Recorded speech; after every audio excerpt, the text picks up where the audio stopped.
বিএনপির ভারপ্রাপ্ত চেয়ারম্যান তারেক রহমান শিগগিরই দেশে ফিরতে পারেন, এমন গুঞ্জন দলের ভেতর এবং বাইরে ছড়িয়ে পড়েছে।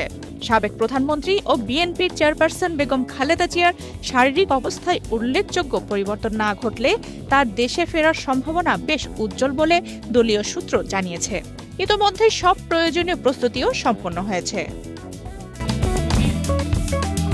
রাজনৈতিক দিকের পাশাপাশি নেটিজেনদের মধ্যে নতুন আলোচনার জন্ম দিয়েছে তারেক রহমানের পোষা বিড়াল জিবুকে নিয়ে। তারেক রহমান তার আদরের পোষ্যকে নিয়ে আসবেন কিনা, এটাই সবার প্রশ্ন। ওদের স্বপ্ন পূরণে পাশে থাকতে পেরে আমরা গর্বিত।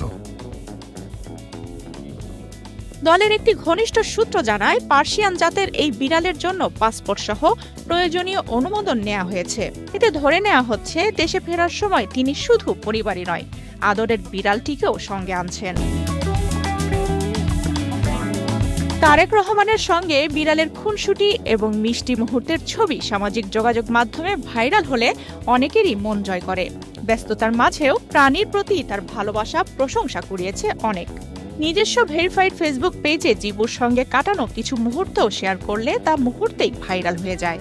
পশু পাখির প্রতি যে বিষয়টি, এটির সাথে আমি কম বেশি ছোটবেলা থেকে আমি জড়িত আছি। হয়তো এটি এখন প্রকাশ পেয়েছে বিভিন্নভাবে।